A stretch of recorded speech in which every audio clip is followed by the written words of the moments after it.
We're monitoring breaking news this morning as overnight rain causes flooding concerns on the roads, the problem areas, and what you need to know before heading out the door. And that flooding is our weather headline as well. I'll show you how much rain fell overnight. I'll show you when this rain will end. But we've got more rain in the forecast, not only this weekend, but through the beginning of next week at least coming up. I think that this is in many ways the beginning of the end of what has been a long conversation in Kansas City. A proposed plan for a downtown ballpark is now at bat. The location of that ballpark and what's next for the Kansas City Royals. From Kansas City's news leader, this is KMBC 9 First News. It's going to be a soggy start for most across the metro. Good morning and thanks for joining us on First News. I'm Jamie Weiss. It is a first alert weather impact day. Katie, the first of 5. And let's just start off with where things stand this morning. You want 6? No. Okay, there may be 6. Okay. But right now, this is why today is a weather impact day, because we had so much rain fall overnight. We knew that this would have an impact on the morning commute, and indeed, that is what's happening. We've got cars stranded in water in downtown Kansas City because we've had over 3 inches of rain in this area. The airport picked up over an inch of rain. Olathe approaching 1.5 inches to 2 inches, almost 2 inches in Blue Springs, Lee Summit and Grandview, Overland Park, Shawnee, all plenty of water. Streams and creeks are within their banks in most cases, but running swiftly this morning. The rain has ended across northern Kansas and Missouri, but that line of where it's still raining and it's not is right over KCI right now. It is starting to sink to the south. You'll notice it starts to just become very light rain, and then it shuts off. But notice back to the west, this rain continues towards Marysville and Manhattan, so it's going to be a while for it to completely clear every county in our viewing area. It's going to linger longer to the south than it will here in the metro. Today, our temperatures are fluctuating all over the place. We'll drop into the 50s. We may be able to come back up to 60 this afternoon, but it is going to be a cloudy, cool day. You notice that breeze coming from the northeast at about 10 to 20 miles an hour. And hey, I can't rule out you might see a sprinkle later today, but the impacts will expire before noon today as the rain leaves and then the water recedes. The afternoon will be mostly cloudy and just rather chilly, Jamie. Katie, thank you. Let's go ahead check in on that first alert traffic for you this morning because there are flooding concerns all across the metro. Take a look here. This is 435 eastbound at K10. Those flashing lights there are because of a vehicle stuck by some flooded water. Right now, Scout is reporting the left lane is closed because of ponding water on the road. That lane being blocked by emergency response there, just so folks know not to drive in that left lane. And we're going to be dealing with problems all across the metro. So as you head out the door this morning, keep in mind it's going to be a wet drive. KMBC 9's Rachel Ripp is live for us on the roads, tracking those conditions and especially those potential flooding concerns. So Rachel, can you tell us where y'all are at right now and what you're seeing on the roads? Jamie, yeah, so we're still on Independence Avenue here at the I-70 eastbound area at Broadway. Now I'm going to show you what that looks like. This is what those floodwaters look like right under that overpass. We have MoDOT crews that have been out here, and since the last 30 minutes we spoke to you, they have just been working at pumping this water out of the road so that people can get to work and continue on their commute. We've seen them also shoveling some debris from the storm drain, like over to the left side of the road, but it looks like at least 4 or 5 of these workers out here are kind of having this team effort of trying to clear this area. We're seeing these MoDOT trucks as well, and it backed up for miles with just tons of semis, tons of cars, again, trying to get to work. So an advice this morning is to avoid this area if you can on your commute. Again, try not to be in a hurry, avoid that cruise control, and build in a little bit of extra time and distance between you and other cars on that commute this morning. If you see that standing water, turn around, don't drown. It was smart that these cars are, stopped. We're not getting into that water. Thankfully, we're not seeing any like water rescue or anything in this area. But again, just some advice for this morning to avoid this area of I-70 eastbound and Broadway. And I'll send things back to you guys. Some really great advice, Rachel. And, I want to give a big thank you to all of our road crews who are out there trying to get the water and debris out of the road. So as we've been mentioning, today is the first of 5. Katie says maybe 6 first alert weather impact days. You can stay weather aware, especially as you plan out your weekend activities. Just download the KMBC 9 app. It's a free download and it gives you access to our weather alerts, our first alert radar, and you can even get our weather team's forecast no matter where you're at. Just search KMBC in the App Store.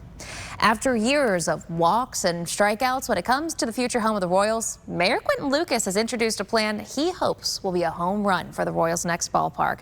The proposal calls for the city to put $600 million towards a ballpark at Washington Square Park, right by Union Station. If that proposal is approved, it would direct the city manager to develop a stadium, team offices, and infrastructure improvements. And the total cost would be $1.9 billion. The site would be leased to the Royals for 30 years. The ordinance will go for a review from the Finance Committee on Tuesday.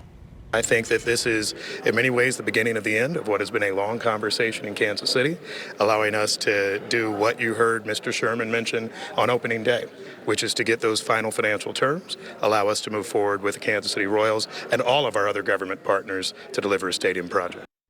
The Royals say they appreciate the mayor and city council's work. In a statement saying in part, quote, "We are grateful for their engagement in this process, as well as for the critical work of the state of Missouri, and look forward to more detailed conversations as we consider solutions that are the best for our team, our fans, and our community."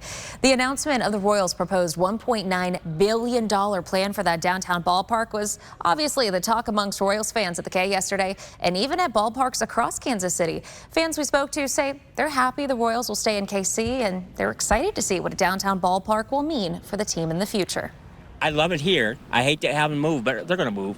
And I'd rather them be downtown Kansas City, Missouri than anywhere else. I'm a big fan of the K personally. Fountains are beautiful. I've been to a few stadiums around the country, and the K is one of my favorite. But I think for increasing viewership of the Royals and making it more convenient for fans to actually get to the stadium, a downtown stadium could be big time for the team and for the city in general. Well, the future of the Truman Sports Complex will now be decided by a task force. That group is set to meet for the first time on Wednesday. Jackson County Executive Phil Lavoda announced the formation of that task force last month. The group will have 3 months to look over past proposals and new ideas for what to do with the 400 acres after the Chiefs and the Royals lease ends in 2031. We want input from everybody. This is going to be as transparent as you can see. And there's going to be disagreements, and then there's going to be collaboration, and we're going to get it right because we're going to think big. Lavoda says national consultants will be used, and public input will also play a big role in this process, which is expected to take several years. Keep in mind, the Kansas City Chiefs are moving to Kansas. The team and Kansas leaders had announced their planned move after the lease at the Truman Sports Complex expires in 2031 back in December. There are plans to build a new state-of-the-art domed stadium in Kansas City, Kansas. That's in the area of State Avenue and 126th Street. It's in that yellow box there. The team is also planning to have a practice facility, a new headquarters in Olathe, that other box on your screen. Kansas Governor Laura Kelly has signed a bill to create the Sports Authority Act. The bill establishes a governing body to oversee planning and financing for the Chiefs Stadium and practice facility. The mayors of Kansas City, Kansas and Olathe would also be voting members of that 11-member board.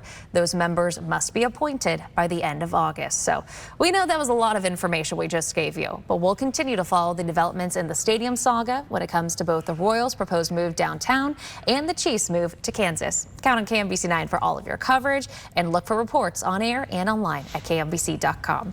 So our two sort of big stories today, obviously the announcement from the Royals, but then Katie, this 5, potentially 6-day stretch of rain. Yeah, it gets really complicated as we look at our severe weather risks next week. The system is slowing down, so that may push impacts later into the week. But this morning we have impacts because of the heavy rain that fell overnight. We even had some wind gusts over 58 miles an hour last night. Brian and Neville helped you through those severe storms, but the rain is still here. Nothing is producing severe weather. There's a few lightning strikes, of course, but the rain will begin to diminish in the next few hours. Our risk of strong storms later today will be farther to to the south of Kansas City. And then tomorrow, the risk of strong storms returns to Kansas, Nebraska, and extreme northwest Missouri. Parts of our viewing area could see a strong storm tomorrow morning. And there is a risk of severe weather tomorrow, more so down into Texas. And then on Sunday, that severe weather risk comes closer to Kansas City. It comes up into Wichita and Hutchinson, stays south of Salina and Emporia.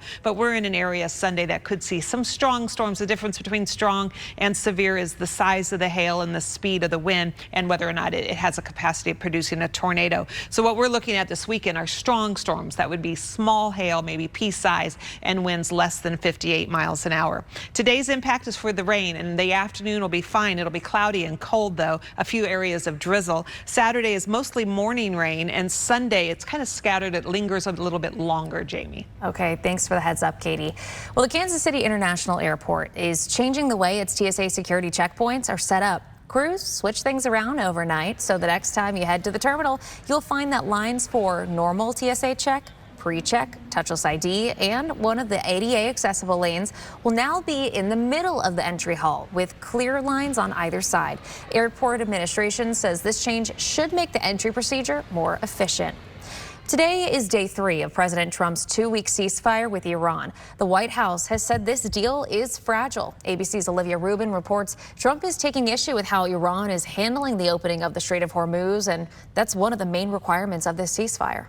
This morning, President Trump's ceasefire with Iran centering on a key issue, the Strait of Hormuz. Trump accusing Iran of violating the agreement, which called for the strait's reopening in exchange for a pause in the bombing. But Trump now saying Iran is doing a very poor job of allowing oil through the strait where 20% of the world's oil flows. It appears so far only 7 ships allowed to pass through yesterday, this time lapse showing the minimal traffic. President Trump writing, there are reports that Iran is charging fees to tankers going through the Hormuz Strait. They better not be, and if they are, they better stop now.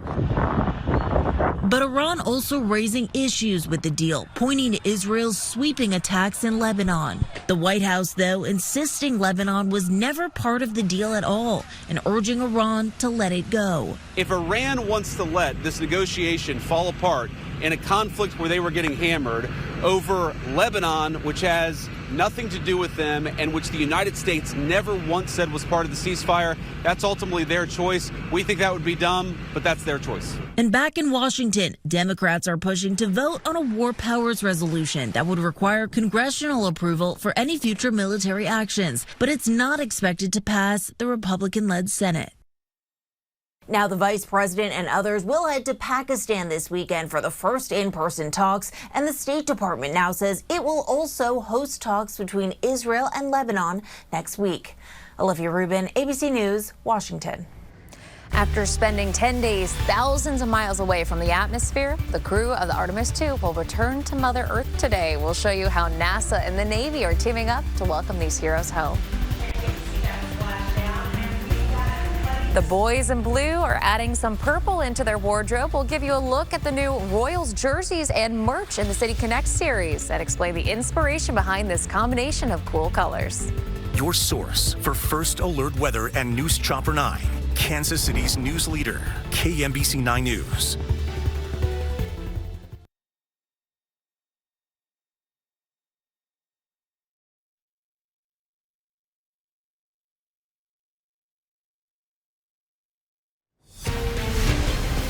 It is a first alert weather impact day as we take a live look this morning at probably one of the biggest problems we're seeing downtown. This is the view of 169 Highway southbound at Broadway Bridge overlooking I-70, and you see those cars there just stuck. It looks like another MoDOT crew is trying to move forward past some of that ponding water. We know several cars were stuck in that flooded water overnight, and we've been watching from our Rachel Ripp MoDOT crews trying to shovel out the water and pump it out of the area. So they're working to get this highway reopened, but just know it is going to be a soggy start for most as you head out the door on this first alert weather impact day. Well, the crew of the Artemis II is coming home today. It's a dangerous journey re-entering the Earth's atmosphere, and you might be surprised by what astronauts are looking forward to the most when they get back. Here's ABC's Hannah Patah.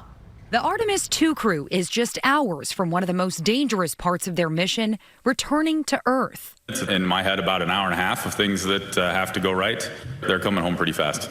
Today, the Orion spacecraft will separate from the service module that's been powering it.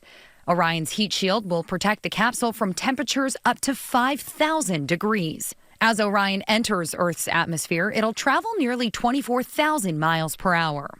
Then parachutes will deploy, slowing down the spacecraft as it splashes down tonight off Southern California.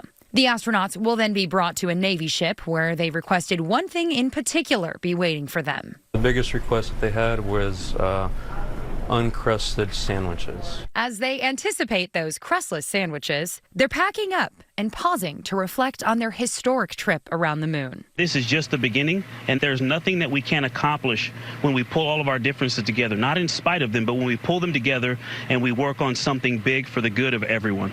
As Orion hurtles toward the Earth, the University of Pittsburgh will be one of 8 universities selected by NASA to help track its path. Students will use equipment to capture the spacecraft's radio signal to see where it is and how fast it's moving. It's so gratifying to see the students accomplish this very cool task of, can we track and see, so to speak, the astronauts as they travel back and forth to the moon. The students will pass on their findings to NASA. ABC News will bring you live coverage of the astronauts' return tonight, beginning at 7:30 Eastern. Hannah Battah, ABC News, New York. Well, the Kansas City Royals are back home for a weekend series. Bobby Baseball showed why he is one of the best defensive players in the league. Up the middle, and Junior is right there. Wow! Finney picks it on the right side. Bobby Witt Jr. turning that amazing double play. He got some respect from his team, the coaches, and fans. Unfortunately, the offense was silent, getting shut out in the 2-0 loss. Tonight, the Royals are debuting their new City Connect uniforms on the diamond. The team unveiled these yesterday morning. They're calling it a Forever Fountain uniform. It's a nod to Kansas City's iconic water features and the next wave of Royals fans. The new R logo takes you back to 1969 with a modern twist, blending the team's history with a fresh look. And the colors are bold, too. They're inspired by Midwest sunsets and the blue of the city's 200-plus fountains. So I think they're pretty. I know it's caused a lot of discussion online, really? But I like them. It just so happens we are dressed in theme today. I know, we kind of are. We are the new the color scheme. The fountain colors. The fountain colors The scheme. royal colors. A lot to tell you about. Where do you want to start? Last night. Okay. Because Brian and Neville were right on top of these storms. Started with severe storms out to the north and west. Remember, we talked about this yesterday morning, that there would be a risk of hailstorms out here. And indeed, there were many storms producing large hail. This one, for example, was in Greenleaf, Kansas, with 2-inch diameter hail. And I mentioned to you that as those storms towered up, producing that large hail, that outflow would become dominant and it would become a windstorm for Kansas City. And that's exactly what happened. After it produced the hail, it came into Kansas City with really strong wind gusts, over 58 miles an hour reported. We had severe thunderstorm warnings because of that strong wind. And then the system kind of lost its strong energy, still though producing a lot of rain. And that leads us to our weather headline this morning. There are the reports, by the way, of where the wind reports were up near KCI and north of Tonganoxie. And then the rain. My goodness, the rain from Leavenworth over to downtown Kansas City, over 3 inches of rain. That's why there's been cars stalled in water in downtown Kansas City on I-70. That's why the streams and creeks are running very high, because we've had that much rain. Here is Brush Creek on Ward Parkway. Normally it flows along around 35 feet. It doesn't get into flooding until it goes up to 46 feet. But with that rain last night, we had a rapid rise in the water. It is up to 40 feet. That's what it looks like on paper. This is what it looks like if you just were down on the plaza looking at the creek. This is a live video of Brush Creek flowing rather swiftly this morning, though. I tell you what, that does look a little less swiftly than it did about a half an hour ago as the rain begins to decrease here on the plaza. But this is going to be a theme that we will be talking about for the next week as we have rounds of rain and thunderstorms coming through. Here's the rain right now. It's ended in St. Joseph, Hiawatha, Atchison. It's coming to an end here in the city, or at least it's decreasing to just light showers, and it is still pouring down to the south. swath of weather impacts across the board, but I want to make this very clear. It's not going to rain the whole time. There will be long breaks in the rain. The rest of the day, today, for example, cloudy, maybe some drizzle, but not downpours. Tomorrow, most of the rain is in the morning, and not everybody's going to get the rain. Sunday, most of this rain is kind of scattered throughout the day. This day, it's kind of hard to tell. It looks like everybody should get some rain on Sunday. It may last a little longer, too. Monday is a real difficult day because the models show no rain, yet the Storm Prediction Center says there's a chance you could have a severe storm. So what that means is all the ingredients are coming together, but the atmosphere is capped, so it's conditional. If we break the cap, we could have a few severe storms. Tuesday and maybe Wednesday, well, maybe have to extend this into Wednesday, could have severe storms as the system producing that has slowed down a little bit, so therefore delaying the arrival time. But sometime Tuesday into Wednesday would be another chance of severe weather, and we've got little chances of rain beyond that, Jamie, for more rain this next week. We know you're going to stay on top of it for us. Thanks, Katie. Well, one of the most prestigious competitions on the PGA Tour is underway now, and the defending champion is proving he's still the top dog in this tournament. We'll show you the whole story of the first day of the Masters.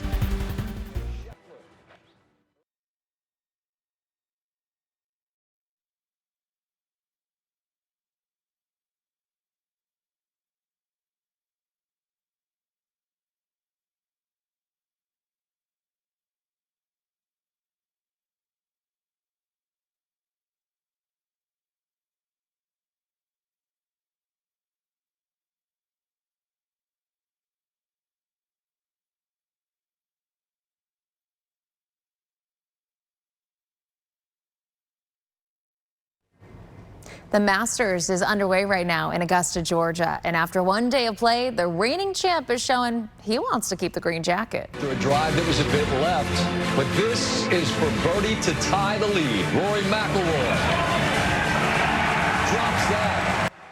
Rory McIlroy is tied for the top spot after one day of play with Sam Burns. Both are sitting at 5 under par. Day 2 tees off at 6:40 Kansas City time with Wichita, Kansas resident Samuel Stevens and Sungjae Im.